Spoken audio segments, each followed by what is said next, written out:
रात के ठीक 2 बज रहे थे। पूरा गांव गहरी नींद में डूबा हुआ था।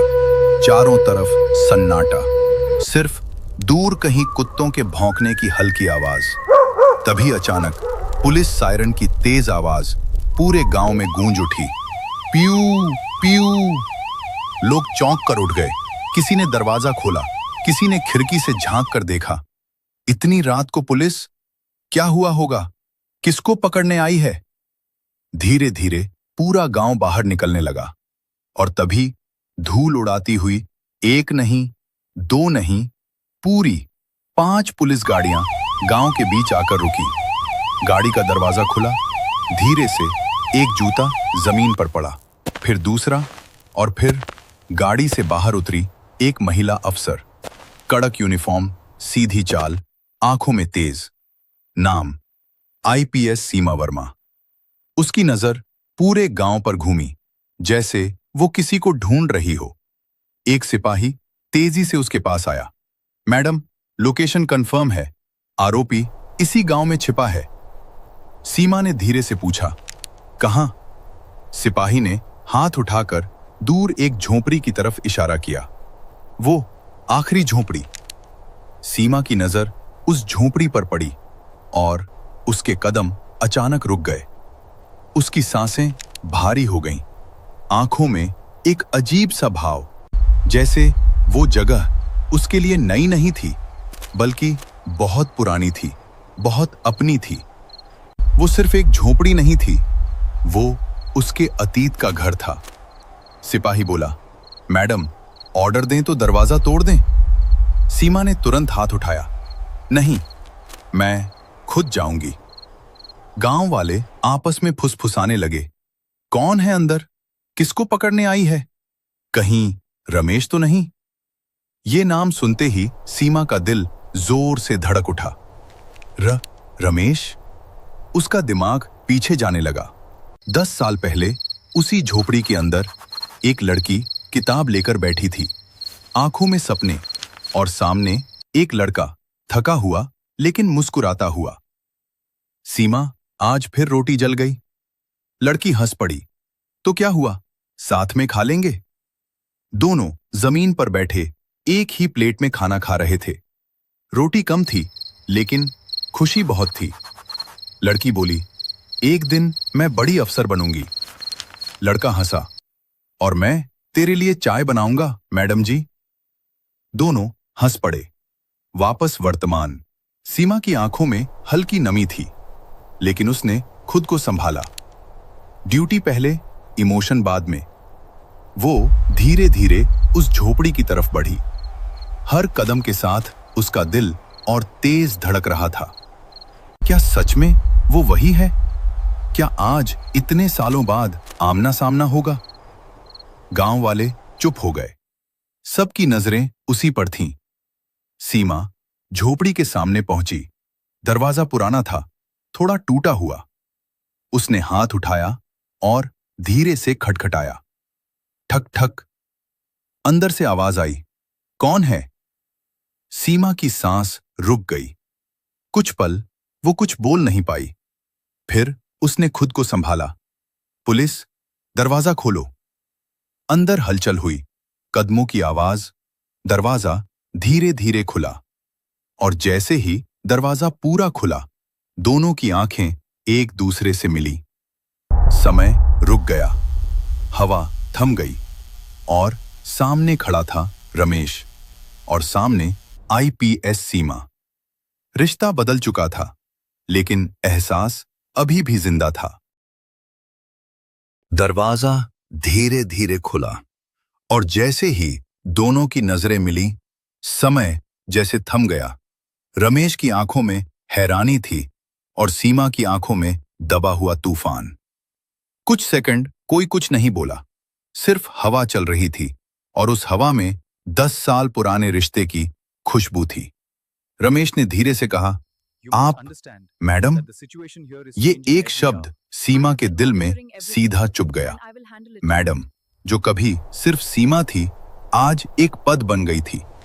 सीमा ने खुद को संभाला, चेहरा सख्त किया, तुम रमेश हो? रमेश ने हल्की मुस्कान के साथ कहा, पहचानने में देर लग गई मैडम। सीमा चुप रही, क्योंकि सच ये था कि उसने रमेश को कभी भुलाया ही नहीं, बस अपने दिल में दबा दिया था। तभी पीछे से एक सिपाही बोला, मैडम, यही है आरोपी, इसके खिलाफ चोरी का केस है। सीमा ने तुरंत हाथ उठाया। रुको। उसकी नजरें अभी भी रमेश पर थीं, जैसे वो कुछ पढ़ने की कोशिश कर रही हो। उसके मन में सवाल उठा, क्या ये चोरी कर सकता है? दिल ने कहा नहीं, लेकिन वो अब सिर्फ एक इंसान नहीं थी, वो कानून थी। सीमा ने सख्त आवाज में पूछा, नाम? रमेश कुमार। पेशा? मजदूर। और आरोप पता है? रमेश हल्का सा मुस्कुराया। सुना है, चोरी की है मैंने, लेकिन मैडम, मैंने जिंदगी में कभी लिया नहीं, बस दिया ही दिया है। ये सुनकर सीमा की आंखें थोड़ी नम हो गईं, लेकिन उसने तुरंत खुद को कंट्रोल किया। ड्रामा मत करो, सबूत हमारे पास है। रमेश ने सीधे उसकी आंखों में देखते हुए पूछा, आपको लगता है मैंने किया है? सीमा जवाब नहीं दे पाई, क्योंकि दिल कुछ और कह रहा था, दिमाग कुछ और। तभी बाहर से आवाज आई, मैडम, ये आदमी गलत नहीं है। गांव के लोग इकट्ठा होने लगे। एक बुजुर्ग आगे आया, बेटा, ये रमेश है, इसने पूरे गांव की मदद की है, कभी किसी का नुकसान नहीं किया। एक औरत बोली, जब मेरे घर में खाना नहीं था तब इसी ने अपनी रोटी दे दी थी। एक बच्चा बोला, रमेश भैया अच्छे हैं, ये चोरी नहीं कर सकते। अब माहौल बदल गया था। ये सिर्फ पुलिस केस नहीं था, ये इंसानियत और आरोप के बीच की लड़ाई थी। सीमा का दिमाग फिर अतीत में चला गया। वो दिन जब तेज बारिश हो रही थी, रमेश भीगता हुआ घर आया, हाथ में किताब थी, पूरी भीगी हुई। सीमा चौंक गई, ये क्या हालत बना रखी है? रमेश हंस पड़ा, तेरी किताब लेने गया था, बारिश आ गई, लेकिन सोचा किताब भीग जाए तो सपना कैसे पूरा होगा। सीमा की आंखों में आंसू आ गए थे। तुम पागल हो क्या? खुद भीग गए मेरे लिए? रमेश ने मुस्कुराकर कहा, तू अफसर बनेगी ना, बस फिर सब ठीक हो जाएगा। वापस वर्तमान। सीमा की आंखें भर गईं, लेकिन उसने तुरंत नजरें घुमा ली। नो, फोकस, तू आईपीएस है, इमोशन में नहीं बहना। सिपाही फिर बोला, मैडम, अरेस्ट कर लें? सीमा कुछ सेकंड चुप रही, फिर बोली, नहीं। सब चौंक गए। मैडम, पहले जांच होगी, मुझे ये केस साफ नहीं लग रहा। रमेश ने हल्का सा सिर झुकाया, धन्यवाद मैडम। लेकिन उसके चेहरे पर खुशी नहीं थी, बस एक दर्द था, जैसे वो कहना चाहता हो, काश ये भरोसा पहले किया होता। सीमा ने आखिरी बार उसकी तरफ देखा। तुम कहीं नहीं जाओगे, कल सुबह पूछताछ होगी। रमेश ने शांत आवाज में कहा, मैं भागने वालों में से नहीं हूं। सीमा मुड़ी, धीरे धीरे झोपड़ी से बाहर निकली। गांव वाले रास्ता देने लगे, लेकिन उसके कदम भारी थे। दिल उलझा हुआ था और दिमाग सवालों से भरा था। क्या सच में रमेश चोर हो सकता है? सुबह गांव में हल्की रोशनी फैल रही थी, लेकिन रमेश की झोपड़ी में अभी भी खामोशी थी। वो पूरी रात नहीं सोया, बस एक ही बात सोचता रहा, क्या सच में सीमा वापस आई है? तभी आवाज आई, रमेश, बाहर आओ। वो बाहर निकला और सामने सीमा खड़ी थी, चेहरा सख्त, आंखें ठंडी। चलो, थाने चलना होगा। थाने में सीमा ने फाइल खोली। कल रात चौधरी के घर चोरी हुई और सबूत तुम्हारी तरफ हैं। रमेश शांत रहा, मैंने चोरी नहीं की। सीमा ने सख्ती से पूछा, सच बोलो। रमेश ने उसकी आंखों में देखा, अगर मैं कहूं नहीं तो क्या आप मान लेंगी? सीमा चुप हो गई। तभी सिपाही बोला, मैडम, एक गवाह मिला है, उसने रमेश को रात में देखा। सीमा ने फिर पूछा, अब क्या कहोगे? रमेश, सच नहीं बदलता, मैंने चोरी नहीं की। सीमा उलझ गई, एक तरफ सबूत, दूसरी तरफ भरोसा। उसने फैसला लिया, जब तक जांच पूरी नहीं होगी कोई फैसला नहीं। रमेश ने धीरे से कहा, मुझे आप पर भरोसा है। सीमा ठिठक गई, क्योंकि यही भरोसा वो पहले खो चुकी। थाने में हल्की खामोशी थी। सीमा सोच में थी और रमेश चुप बैठा था। तभी दरवाजा खुला। मैडम, चौधरी जी आए हैं, अंदर भेजो। चौधरी अंदर आया, चेहरे पर गुस्सा था। मैडम, यही चोर है। उसने रमेश की तरफ इशारा किया। इसी ने मेरे घर से चोरी की। सीमा ने शांत होकर पूछा, आपने इसे देखा था? चौधरी थोड़ा रुका। नहीं, लेकिन मेरे आदमी ने देखा और सबूत भी हैं। सीमा की नजरें सख्त हो गईं। देखा नहीं, फिर यकीन कैसे? चौधरी बोला, मैडम, ये गरीब है, ऐसे लोग ही चोरी करते हैं। रमेश ने पहली बार ऊपर देखा, सीधे सीमा की तरफ। मैंने चोरी नहीं की। कमरे में फिर खामोशी छा गई। सीमा ने सख्त आवाज में कहा, जब तक जांच पूरी नहीं होगी कोई दोषी नहीं है, समझे? चौधरी चुप होकर बाहर चला गया। अब सीमा को साफ लगने लगा कुछ तो गलत है। वो रमेश के पास आई। कल रात कहां थे? घर पर। सच? हमेशा। सीमा ने उसकी आंखों में देखा। वहां डर नहीं था, सच्चाई थी। अब यह मामला आसान नहीं था। थाने के बाहर हलचल बढ़ने लगी थी। सीमा अब अकेली नहीं थी। उसे शक हो चुका था, कुछ बड़ा छुपाया जा रहा है। तभी एक सिपाही जल्दी से अंदर आया। मैडम, वो गवाह मिल गया। सीमा तुरंत बोली, अंदर भेजो। एक आदमी अंदर आया, घबराया हुआ, आंखें नीचे। सीमा ने सीधा सवाल किया, तुमने रमेश को देखा था? वो चुप रहा। सीमा सख्त हुई, सच बोलो। आदमी डर गया। मैडम, मैंने कुछ नहीं देखा। कमरे में सन्नाटा छा गया। सीमा चौंक गई। क्या मतलब? आदमी बोला, मुझे चौधरी ने कहा था रमेश का नाम लेने को। सीमा की आंखें फैल गईं। अब सब साफ होने लगा था। क्यों? आदमी बोला, क्योंकि रमेश ने उसका गलत काम देखा था और वो उसे हटाना चाहता था। सीमा ने तुरंत आदेश दिया, चौधरी को तुरंत बुलाओ। सिपाही भागा। सीमा ने रमेश की तरफ देखा। इस बार उसकी नजर बदल चुकी थी। अब उसमें शक नहीं था, सिर्फ पछतावा था। रमेश धीरे से बोला, सच देर से सही सामने आ ही जाता है। अब खेल पलट चुका था और असली चोर बस। थाने का माहौल अचानक बदल गया था।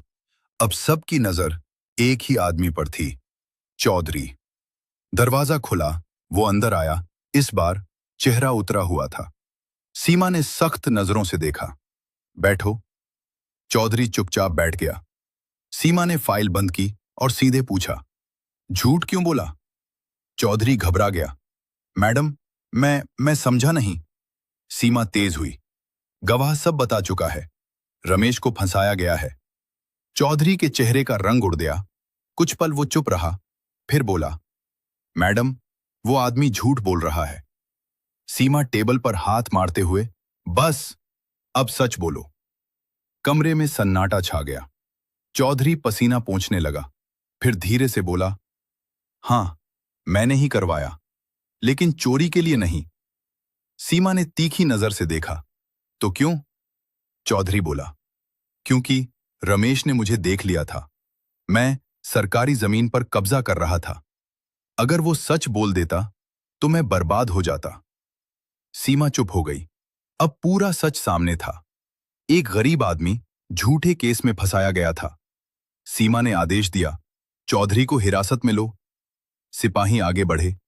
चौधरी घबराकर बोला, मैडम, एक बात और है। सीमा रुकी। क्या? चौधरी धीरे से बोला, चोरी सच में हुई थी, लेकिन वो मैंने नहीं की। सीमा चौंक गई। क्या मतलब? चौधरी बोला, असली चोर कोई और है। अब मामला और उलझ गया था। सच सामने था, लेकिन पूरी सच्चाई अभी भी छुपी हुई थी। खाने का माहौल फिर भारी हो गया। चौधरी पकड़ा जा चुका था, लेकिन सवाल अभी बाकी था, असली चोर कौन है? सीमा ने सिपाहियों से कहा, गांव में खबर फैलाओ, कोई भी जानकारी छुपाए तो सख्त कार्रवाई होगी। कुछ देर बाद एक सिपाही दौड़ता हुआ आया। मैडम, एक लड़का मिला है, कहता है उसे कुछ पता है, अंदर भेजो। एक दुबला सा युवक अंदर आया, डरा हुआ, हाथ कांप रहे थे। सीमा ने पूछा, नाम? मुकेश। क्या जानते हो? वो घबराकर बोला, मैडम, मैंने चोरी देखी थी। कमरे में सन्नाटा छा गया। सीमा आगे झुकी। किसने की? मुकेश ने धीरे से कहा, चौधरी ने नहीं, किसी और ने। कौन? मुकेश ने डरते हुए इशारा किया। मैडम, वो आदमी गांव में नया आया है और वो रात को रमेश के घर के पास भी गया था। सीमा सतर्क हो गई। नाम? मुकेश बोला, राघव। सीमा ने तुरंत आदेश दिया, उस राघव को ढूंढो, अभी। सिपाही निकल पड़े। सीमा ने रमेश की तरफ देखा। अब उसकी नजरों में पूरी तरह भरोसा था। रमेश शांत था, जैसे उसे पहले से सब पता हो। कुछ ही देर में सिपाही वापस आए, लेकिन उनके चेहरे बदले हुए थे। मैडम, वो आदमी गांव में नहीं है, भाग गया। सीमा की आंखें सख्त हो गईं। अब मामला साफ था। असली चोर सामने आने से पहले ही भाग चुका था। लेकिन ये कहानी यहीं खत्म नहीं थी, क्योंकि राघव सिर्फ चोर नहीं था, वो कुछ और भी छुपा रहा था। राघव गांव से भाग चुका था, लेकिन सीमा समझ चुकी थी, वो यूं ही नहीं आया था। सीमा ने तुरंत गांव के लोगों से पूछताछ शुरू की। किसी ने उसे पहले देखा था? एक बुजुर्ग बोला, मैडम, वो कुछ दिन पहले आया था, कहता था शहर से आया है और अक्सर रमेश के घर के आसपास घूमता था। सीमा चौंक गई। रमेश के घर के पास? उसने तुरंत रमेश की तरफ देखा। तुम उसे जानते हो? रमेश कुछ पल चुप रहा, फिर धीरे से बोला, हां, देखा है उसे, लेकिन पहचानता नहीं। सीमा को बात अधूरी लगी। सच बताओ? रमेश ने गहरी सांस ली। वो 2 बार मेरे पास आया था, कुछ पूछ रहा था। क्या? आपके बारे में? सीमा एकदम चौंक गई। मेरे बारे में? रमेश ने सिर हिलाया। हां, वो पूछ रहा था, सीमा कब आएगी और वो यहां क्यों आएगी? सीमा के चेहरे का रंग बदल गया। अब ये सिर्फ चोरी का मामला नहीं था। कोई उसे जानता था और शायद उसे ढूंढ रहा था। तभी एक सिपाही भागते हुए आया। मैडम, हमें उसका बैग मिला है। कहां? गांव के बाहर, खेत में। सीमा ने बैग खोला। अंदर कुछ कपड़े थे और एक पुरानी फोटो। सीमा ने फोटो उठाई और जैसे ही उसने देखा, उसकी सांस रुक गई। उस फोटो में वो खुद थी और उसके साथ रमेश। अब साफ था, राघव सिर्फ चोर नहीं था, वो उनके अतीत से जुड़ा हुआ था। सीमा के हाथ में वो फोटो थी। उसकी सांसें तेज हो गईं। ये फोटो उसके पास कैसे आई? रमेश भी हैरान था। ये तो हमारे पुराने दिनों की है। सीमा अब समझ चुकी थी, राघव हमें पहले से जानता था। तभी एक सिपाही बोला, मैडम, हमें जानकारी मिली है, राघव शहर का छोटा मोटा अपराधी है और वो लोगों की पुरानी जानकारी निकालकर उन्हें ब्लैकमेल करता है। सीमा की आंखें सख्त हो गईं। मतलब वो मुझे टारगेट कर रहा था? सिपाही, जी मैडम, शायद वो आपके अतीत को इस्तेमाल करना चाहता था। सीमा ने तुरंत आदेश दिया, उसकी लोकेशन ट्रैक करो, वो ज्यादा दूर नहीं गया होगा। कुछ देर बाद फोन आया। मैडम, वो बस स्टैंड पर देखा गया है। सीमा ने तुरंत कहा, चलो। अब खेल खत्म होने वाला था और असली सच सामने आने वाला था। कुछ कहानियां खत्म नहीं होती, वो बस दिल में रह जाती हैं। रमेश ने सब खोकर भी भरोसा नहीं छोड़ा और सीमा सब पाकर भी उसी जगह लौट आई जहां सच्चा प्यार उसका इंतजार कर रहा था। शायद सच्चे रिश्ते कभी टूटते नहीं, बस वक्त के साथ और गहरे हो जाते हैं। अगर इस कहानी ने आपके दिल को छुआ है तो इसे लाइक जरूर करें और ऐसे ही एहसास से भरी कहानियों के लिए चैनल को सब्सक्राइब कर लें, क्योंकि हर दिल में एक कहानी छुपी होती है।